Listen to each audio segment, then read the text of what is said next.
Fala galera, aqui é o Gabriel e hoje vamos falar dos roteiros abandonados da DC. Essas são aquelas histórias que tiveram um cliffhanger, que nunca tiveram continuação, ou aquela subtrama que o roteirista estava desenvolvendo e nunca pôde realmente finalizá-la. Nesse vídeo a gente vai ver casos de filmes, HQs e animações da DC. Então pessoal, já vai deixando aí o bate-like, o bate-comentário. Isso daí ajuda demais aqui o canal. Muito obrigado para todo mundo que faz isso. E agora sim, bora pro vídeo.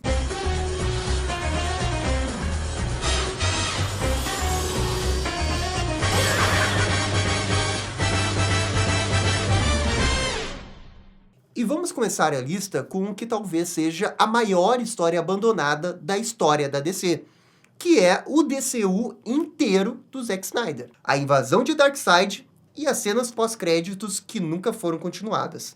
O DCEU começou em 2013 com o Homem de Aço, e depois foi expandido no Batman vs Superman. Foi a partir da produção do BVS que Zack Snyder, juntamente com Jim Lee, estruturaram a narrativa do que seria o DCU. Era um plano bem ousado que envolveria uma história que Darkseid conquista a Terra e transforma Superman no seu escravo utilizando a equação antivida. Já no Batman vs Superman, dava para ver um pouco desse plano. Tivemos as cenas dos pesadelos e aquela cena do Flash sobre a Lois ser a chave. Quando Liga da Justiça saiu em 2017, a história envolvendo Darkseid foi apagada após a saída de Zack Snyder. Como sabemos, a versão do Snyder Cut saiu alguns anos depois, e nela a gente teve mais detalhes envolvendo o Darkseid. O filme realmente termina com um gancho de que Darkseid iria invadir a Terra logo na sequência, algo que nunca realmente aconteceu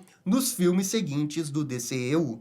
Especialmente porque se entendia que essa era uma história do Snyder, e a DC/Warner estavam querendo se afastar da visão do Snyder. Além disso, várias cenas pós-créditos do DCEU nunca foram desenvolvidas, como a questão do Deathstroke ir atrás do Batman após ter sua identidade revelada pelo Luthor, ou até mesmo essa mesma cena pós-crédito na versão do Joss Whedon, na qual o Lex Luthor comentava sobre ter a sua própria Liga da Justiça, ou no caso, uma Legião do Mal ou uma Liga da Injustiça. E elas poderiam ter dado boas histórias, né? Tanto a versão do Zack Snyder quanto essa versão do Joss Whedon. E falando sobre o plano descartado do Snyder, após o Superman ser possuído pela equação antivida, isso iria levar para a linha do tempo Nightmare.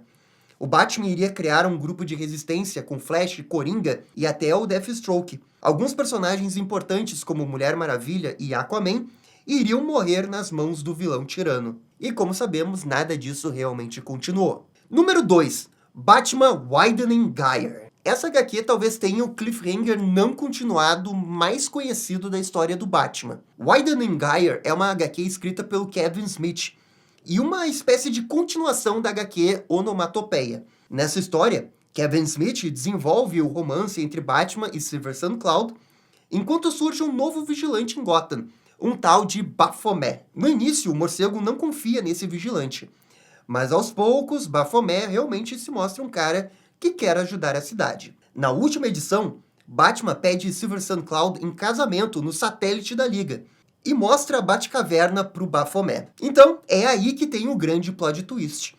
Baphomet, na verdade, era o vilão Onomatopeia, e na última página, ele corta a garganta da noiva do Batman. E esse cliffhanger nunca teve uma continuação. O Kevin Smith até tinha planos para fazer uma outra HQ do Batman chamada Bellicosity, mas essa também não foi para frente. O fato é que essa história envolvendo Onomatopeia ficou no imaginário dos fãs. Será que a Silver Sun Cloud morreu? Será que o Batman iria se perdoar por confiar num vilão? Pois é, nunca saberemos. Mas considerando a qualidade dessa história, que é bem qualquer coisa, talvez tenha sido para melhor. Número 3, a Carrie Kelly nos Novos 52. Uma das coisas mais marcantes que aconteceu nos Novos 52 foi a morte do Robin Damian Wayne. Ele morreu no grande clímax da HQ Corporação Batman, e demorou alguns meses até ele ser ressuscitado. Nesse meio tempo, a HQ do Batman e Robin, escrita pelo Peter Tomasi, ficou sem um Robin. E a história passou por algumas edições brincando com a troca de título. Contudo, o que chamou a atenção foi a aparição de uma certa personagem chamada Carrie Kelly, e que aconteceu na edição 19. A Carrie era professora de atuação do Damon, e ficou preocupada que ele sumiu. Teve até um dia que o Bruce Wayne a foi visitar durante uma festa de Halloween, e ela apareceu vestida com o traje do Robin. Então, naquele momento, enquanto o Damon não tinha sido ressuscitado, ficou a sensação que o Peter Tomasi estava criando aqui uma narrativa para fazer a Carrie virar a Robin de forma canônica. Lembrando que a Carrie Kelly foi introduzida na clássica HQ do Frank Miller, o Cavaleiro das Trevas, e nunca foi canon. E essa foi a única chance da Carrie de virar a Robin de forma canônica. Mas as aparições da Carrie duraram muito pouco. Apenas 3 edições. Numa entrevista do Peter Tomasi, ele comentou sobre ela, o Tim ou a Harper Row virarem o Robin na época. Mas no fim, isso não levou a nada. E pouco tempo depois, o Damon foi ressuscitado. Agora, nunca saberemos o que realmente era para ter acontecido, se talvez o Peter Tomasi colocou a Carrie só para fazer clickbait, para ter teorias, ou de fato ele queria fazer a Carrie virar Robin. Mas enfim, de qualquer jeito, isso não aconteceu. Número 4. O Charada que desistiu e voltou do nada. Em 2019, a gente teve um mega evento da DC que era o tal de O Ano do Vilão. Vários vilões ganharam HQs one-shots que prometiam mudar o status quo de cada um, e o Charada foi um deles. Nessas HQs, o Lex Luthor oferece novos poderes para os vilões. Mas quando chega na vez do Charada, ele não dá nada. Isso leva o Charada a questionar toda a sua vida. Até que durante um de seus planos contra o Batman, ele simplesmente desiste, pede demissão. Edward Nygma joga suas roupas no chão e diz que irá começar tudo do zero. E a HQ, termina passando essa ideia que a gente realmente vai ver toda uma nova fase pro Edward Nygma. Mas sabe o que a DC fez? Simplesmente ignorou tudo. Nas HQs do Batman, o Charada simplesmente continuou sendo o Charada. Também é importante dizer que isso pode ter sido só um desalinhamento entre os títulos. Eventualmente, o Charada se reformou sim, mas foi só por algum tempo, e depois ele voltou a ficar do mal. Mas isso pode ter sido mais por causa dos tratamentos que ele vinha recebendo nas Torres Arkham, como vimos recentemente nas edições das HQs do Matt Fraction. E só lembrando que essa não foi a única vez que a gente viu o Charada se reformar. Nos anos 2000, o Charada passou por uma fase que os fãs gostaram bastante, ao virar um detetive particular. Ele ajudou o Batman e a polícia de Gotham em vários casos. Mas como é HQ e nada realmente dura pra sempre, claro que o Charada voltou a ser Charada. Número 5. O plot do Maxwell Lord virar ciborgue. Ai, Maxwell Lord, a DC teve uma fase que não sabia o que fazer com ele. Maxwell Lord era um personagem muito importante durante toda a saga da Liga da Justiça Internacional. Mas quando os escritores saíram, ele começou a ter cada vez menos importância. O ápice disso foi quando ele teve um tumor cerebral e realmente morreu. Só que aí vem todo o negócio de explicação nos quadrinhos para explicar que, tecnicamente, ele não morreu de verdade. Ele foi salvo por um vilão chamado Kilgore. Kilgore salvou o seu corpo e transferiu sua mente para um robô Extremis chamado Lord Havok. Depois disso, Lord literalmente virou um ciborgue, mas nada disso realmente teve continuação nas HQs da Liga. Isso tudo acontece bem no final das HQs da Liga da Justiça América, e pouco depois, o título foi resetado para ser chamado de JLA.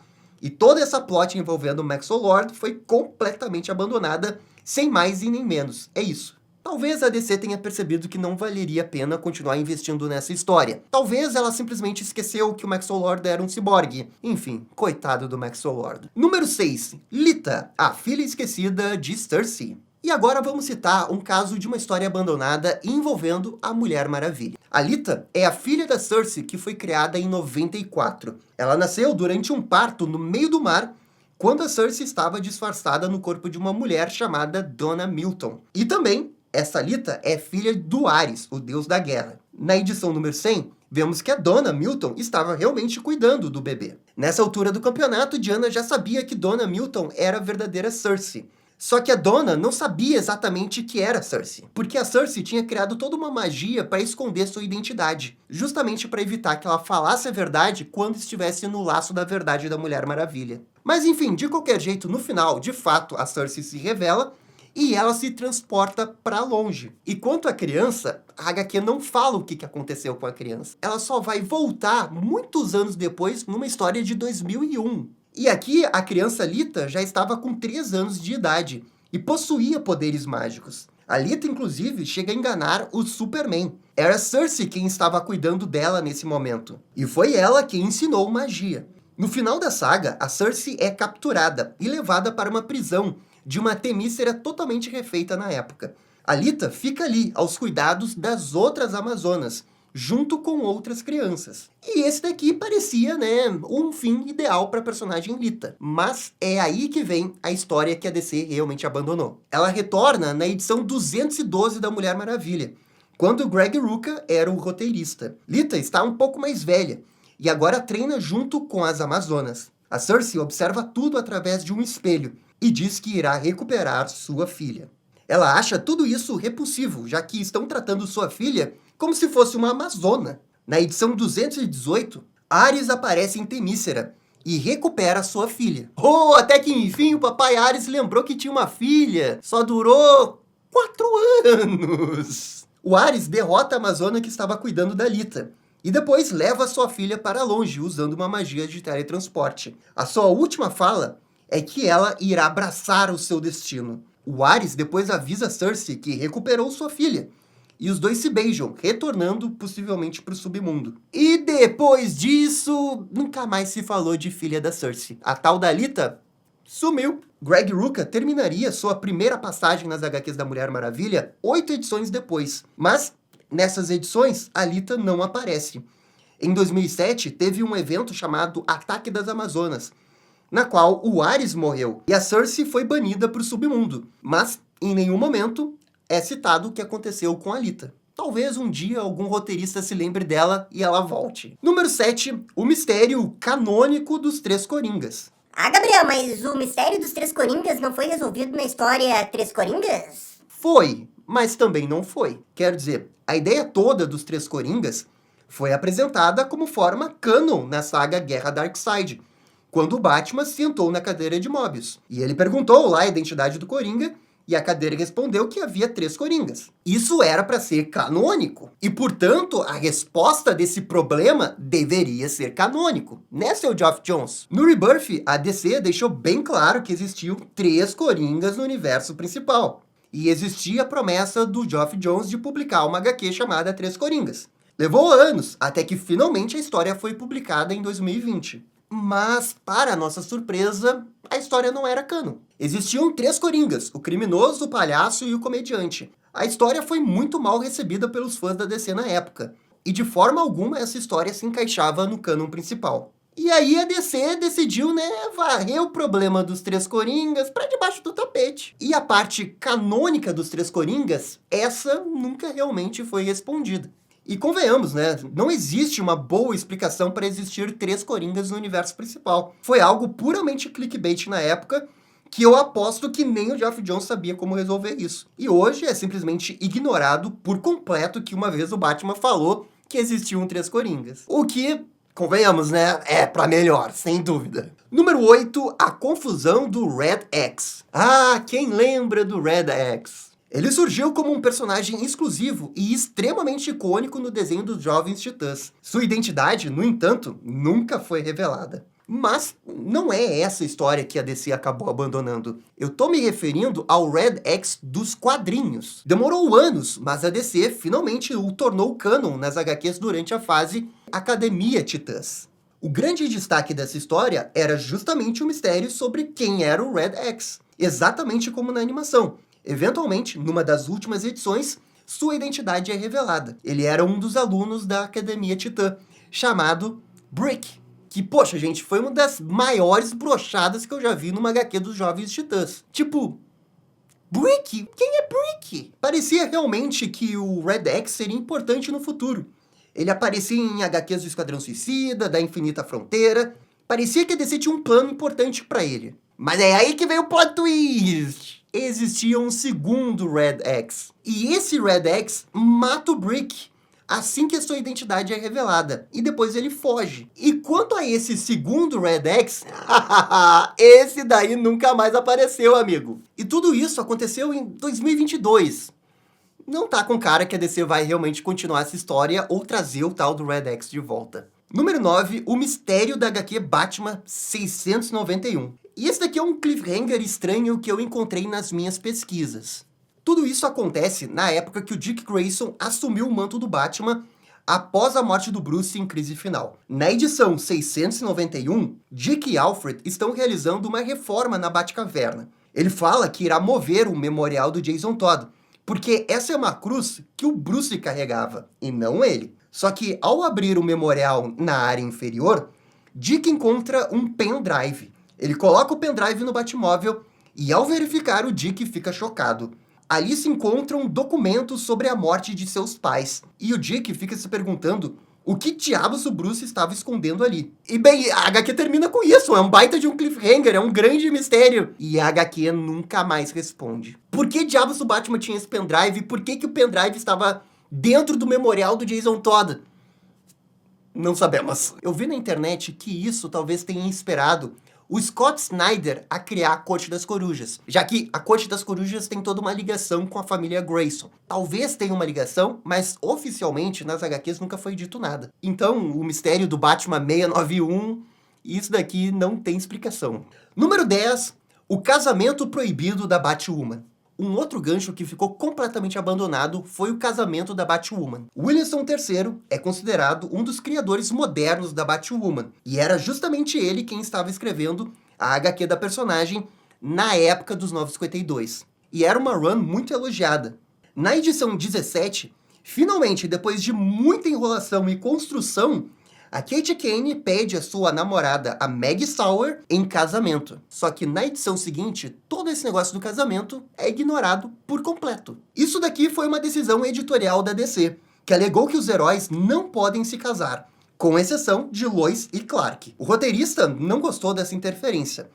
E algumas edições depois, saiu da HQ da Batwoman. Alguns anos mais tarde, a DC tomaria a mesma decisão ao melar o casamento do Batman com a Mulher-Gato na run do Tom King. E essa regra dos casamentos da DC sempre foi uma coisa muito idiota, né? Sinceramente, nada a ver não poder casar. Lembra um pouco o editorial do Homem-Aranha, né? Que toda hora tem que ficar levando o Homem-Aranha de volta para a fase adolescente dele. Número 11. O mistério do marionetista. Depois que teve toda aquela fase da queda do morcego e o Bruce Wayne retomou o manto do Batman, a HQ principal do morcego foi assumida pelo roteirista Doug Manchin. E ele ficou da edição 515 até a edição 552, ou seja, mais ou menos uns 3 anos. Contudo, ele tinha um longo planejamento de 4 anos que ele não conseguiu executar. Ao longo dessa run, Doug Manchin estava preparando a introdução de um novo grande vilão, e ele nunca chegou a aparecer de fato, mas víamos nas sombras em alguns painéis e parecia ser um cara que controlava marionetes. Esse daqui era para ser o vilão da fase do Doug Manchin. E a história nunca foi concluída. Ele saiu das HQs do Batman e logo depois teve todo aquele negócio envolvendo Cataclismo e Terra de Ninguém. E o tal do marionetista nunca apareceu. O que é uma pena, porque quando se trata desses vilões que ficam manipulando o Batman durante anos, escondendo um grande plano, parecia ser uma ideia legal, né? Uma ideia promissora. Só que, infelizmente, isso provavelmente nunca vai voltar. Número 12, Milton Fine e o Brainiac em Superman e Lois. E saindo um pouco do âmbito das HQs e falando um pouco das séries, a gente tem Superman e Lois. Na última temporada da série, o Lex Luthor possui um capanga que o ajuda na área da tecnologia. E o seu nome é Milton Fine. E esse é o nome que, claro, chama a atenção dos fãs do Superman, porque Milton Fine era o nome de uma das fases do Brainiac no pós-crise. Tudo leva a crer que a história levaria à revelação de que esse Milton Fine era o Brainiac. O computador dele tinha detalhes em verde. Ele era muito inteligente e habilidoso com tecnologia. Contudo, nunca de fato foi revelado que ele era o Brainiac. Ele é preso e depois a série termina. E o showrunner da série, o Toby Helbing, revelou, né, numas entrevistas que tinha outros planos para o personagem. Ele queria realmente explorar mais esse personagem, se tivesse mais uma temporada. E claro, poderíamos ter mais elementos de Brainiac. O Helbing nunca confirmou de fato que o Milton Fine era o Brainiac. Mas existia sim essa forte possibilidade. Então, tá aí uma subplot que ficou completamente em aberta por causa, né, do cancelamento de Superman e Lois. Número 13. Os Wildcats de Grant Morrison e Jim Lee. Wildcats é uma equipe que se originou do universo da Wildstorm e que alguns anos depois a DC comprou o direito de todos esses personagens da Wildstorm. Em 2006, simplesmente Grant Morrison e Jim Lee assumiam a nova HQ do time. A ideia era revitalizar o universo da Wildstorm, que naquela época não tinha conexões com o universo da DC. A primeira edição foi publicada e tudo parecia correr bem. O Cole Cash, que também é conhecido como Bandoleiro, era um dos protagonistas. Contudo, a HQ foi simplesmente cancelada na primeira edição. Isso mesmo, na primeira edição. Mas não foi por causa de vendas ou reação da galera. Na verdade, Grant Morrison foi pressionado pela DC a focar nas histórias do universo da DC. Especialmente porque Grant Morrison estava escrevendo Batman naquela época. Assim, Grant Morrison abandonou a HQ, simples assim. Outras 2 edições já haviam sido escritas e foram publicadas num especial de 25 anos. Mas todo esse arco aqui, essa promessa de volume, isso nunca aconteceu. Mas assim, ó, eu não sei se eu não tô roubando nesse item, porque tecnicamente o Wildstorm não estava dentro do universo da DC, embora naquela época os direitos dos personagens já pertenciam à DC. Número 14, a Liga da Justiça Internacional não vai pra frente. Liga da Justiça Internacional é um nome com muito carinho dentro da DC, justamente por toda a história da equipe nos anos 80 e no início dos anos 90. Contudo, houve muitas tentativas de trazer de volta essa mesma equipe, mas isso realmente nunca aconteceu. Não com a equipe completa, pelo menos. Só que teve uma vez que isso chegou perto de acontecer e até deu um cliffhanger dentro das histórias ali da DC. Isso aconteceu na HQ da Liga da Justiça Geração Perdida, quando o Maxwell Lord retorna e faz todo mundo esquecer que ele existiu, com exceção de alguns antigos membros da Liga Internacional. Essa história em si é concluída após 24 edições. Contudo, o que realmente foi abandonado foi o cliffhanger. O Batman, no finalzinho, conversa com o Gladiador sobre um plano que ele tem. Ao ver todo mundo da Liga junto, ele revela que gostaria de refazer aquela equipe. A Liga da Justiça Internacional voltaria, e com o apoio do Batman. Mas isso realmente nunca aconteceu por causa dos 952. Quero dizer, de fato, teve uma HQ da Liga da Justiça Internacional dos 952, mas não era uma continuação desse cliffhanger. Era apenas uma outra equipe da Liga Internacional. Então, esse foi um dos muitos plots que se perderam por causa do reboot dos 952. Número 15, Stephanie Brown como Batgirl. Uma outra vítima do reboot dos 952 foi a Stephanie Brown. Durante toda a década dos anos 2000, os escritores desenvolveram a Stephanie Brown como salteadora, depois como Robin, depois dela fazendo aquela cagada em jogos de guerra, depois teve a sua morte, que foi revelada ser fake. E tudo isso era para ser um grande aprendizado para ela, até chegar o momento que ela virasse a Batgirl. E, de fato, isso aconteceu. E parecia a hora certa da Stephanie virar a Batgirl ao lado da Oráculo. Na última edição, antes do reboot, a Batgirl entra em coma e acorda alguns dias depois. E ela conta para Bárbara Gordon o que sonhou. E esse sonho é um tanto quanto estranho, porque parece envolver algumas histórias que poderiam ter virado HQs da Batgirl se o universo não tivesse sido resetado nos 952. Algumas das ideias eram realmente malucas, como pular para o futuro e mostrar a filha da Stephanie Brown, e uma nova Batgirl. Mas mesmo que você não conte esses sonhos como uma coisa que realmente poderia acontecer nas HQs da Batgirl, de um jeito ou de outro, o reboot dos 952 tirou a Stephanie Brown do manto da Batgirl. Como a gente sabe, a partir dos 952, a Bárbara deixou de ser o Oráculo e voltou a ser a Batgirl. E de todos os personagens da Batfamília, logo no início dos 952, a Stephanie Brown foi a que mais sofreu, porque ela simplesmente não existia no universo. Mas também ela não voltou como Batgirl, ela voltou como salteadora. Ou seja, ela teve que reconquistar toda a experiência, passar por muitas outras coisas, até só recentemente ela voltar a ser a Batgirl. Então esse foi um cliffhanger aí que a personagem ficou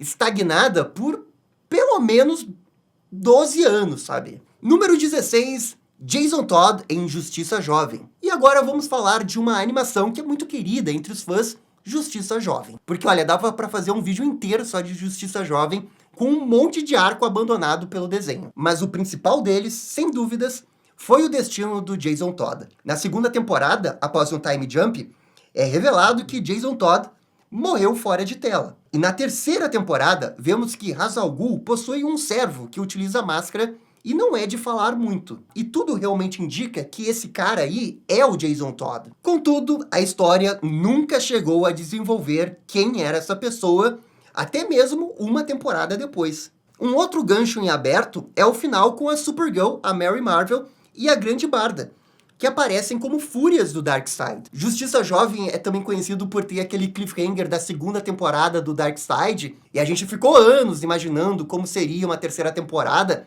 até que muitos anos depois teve a terceira temporada. Logo na sequência a gente teve a quarta, mas o Greg Weisman aí não quis encerrar o desenho, ele quis deixar mais um cliffhanger, e agora sim é realmente muito, muito improvável que Justiça Jovem tenha uma quinta temporada. É muito difícil que isso tenha continuação. Número 17, o cliffhanger do Dia Mais Claro. A saga do Dia Mais Claro trouxe algumas consequências bem interessantes para o universo da DC. A principal delas envolveu o Monstro do Pântano, já que na run de Alan Moore há muito tempo atrás, foi feito o retcon de que o Monstro do Pântano não era, de fato, o Alec Holland, apenas possuía as memórias dele. Contudo, nessa saga, a DC inventou de inverter isso. E no final, o Monstro do Pântano seria, de fato, Alec Holland com corpo e tudo. Logo depois, essa ideia é abandonada porque tem os 952, mas o que eu realmente queria destacar para esse vídeo não é essa parte do Monstro do Pântano, e sim o cliffhanger envolvendo o Monstro do Pântano. Nas últimas páginas, o Monstro do Pântano mata todo mundo de uma empresa petroleira por causa de um vazamento. Mais tarde, naquele mesmo lugar, John Constantine aparece para investigar o que está acontecendo. E esse era para ser um momento importante, porque o John Constantine não aparecia muito nas HQs da DC, sabe, do universo da DC. Ele aparecia no selo Vértigo. Então, quando ele apareceu aqui, era um sinal de que, ó, John Constantine vai aparecer no universo da DC. E, de fato, isso se confirmou a partir dos 952. Contudo, essa história do Constantine investigando o Monstro do Pântano, e isso sim nunca foi pra frente, é uma história abandonada. E adivinha o roteirista da saga? Geoff Johns. Cara, o Geoff Johns deve ter uns 10 itens dessa lista aqui. Número 18, Harvey Dent, do Tim Burton. O Tim Burton escalou o Billy Dee Williams para ser o Harvey Dent por um motivo. Ele queria que o Billy fosse o Duas Caras. Inclusive, isso quase aconteceu na sequência do Batman de 89. O Batman Returns original, escrito pelo Sam Raimi, teria uma outra história, mas a história foi reescrita para a sequência. Porque o Tim Burton não gosta muito de fazer uma sequência que a pessoa precisa assistir o primeiro filme para entender a segunda. Ele queria um filme mais isolado, sabe, do Batman. E foi isso que a reescrita acabou fazendo. E toda essa coisa envolvendo Duas Caras não foi para frente. E quando finalmente o Duas Caras iria aparecer no Batman Forever, o Tim Burton era apenas um produtor. Existia essa necessidade também da Warner de querer se afastar um pouco do estilo do Tim Burton, então eles decidiram escolher um outro ator para ser o Duas Caras. Número 19, Batman Terra 1. E aqui temos mais uma história com cliffhanger que não teve continuação do Geoff Johns. Mas nesse caso, dá para colocar um pouco entre aspas. A iniciativa da Terra 1 era fazer histórias em formato graphic novels dos grandes heróis da DC. As HQs do Batman Terra 1 fizeram um relativo sucesso, mas elas demoravam muito para sair. O volume 3 termina com um grande cliffhanger que até hoje não tivemos resposta. Temos uma espécie de semi-cliffhanger, que é o Batman criando uma Bat-família, que tem até uma formação diferente, o Killer Croc tá ali, mas não é isso que eu tô me referindo. Eu tô me referindo ao cliffhanger da última página, que simplesmente apresenta o Coringa. E a história não teve continuação e ela não vai ter continuação. Até porque o plano original era realmente ter apenas 3 histórias do Batman Terra 1. Acredito que o Geoff Johns queria apenas encerrar com um grande cliffhanger envolvendo o grande vilão do Batman. Mas bem, isso daí é dentro da perspectiva do roteirista.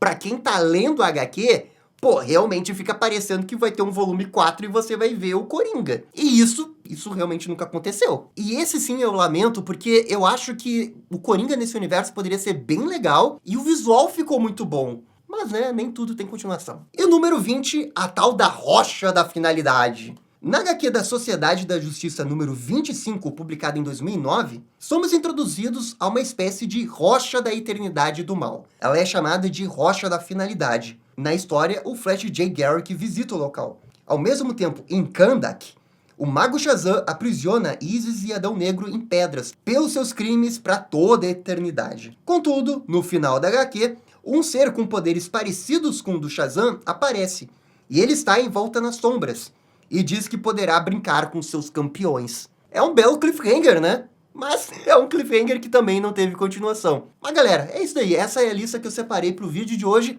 É claro que existem outras histórias abandonadas da DC, dá pra fazer uma continuação desse vídeo, mas aí depende de vocês. Vocês têm que assistir, comentar, deixar aquele like, esse vídeo tem que dar view, e aí sim a gente pode fazer uma continuação. Desde já, muito obrigado por assistir o vídeo até o final. Eu fico por aqui e vocês estão ligados? Dá-lhe DC. E esse foi o vídeo das histórias abandonadas da DC. E aí, gostaram? Não gostaram? Deixem suas opiniões nos comentários. E se curtiram o vídeo, deixe aquele joinha e inscreva-se no canal para ficar sabendo absolutamente tudo sobre Batman. Obrigado, gente, e até a próxima. Tchau, tchau.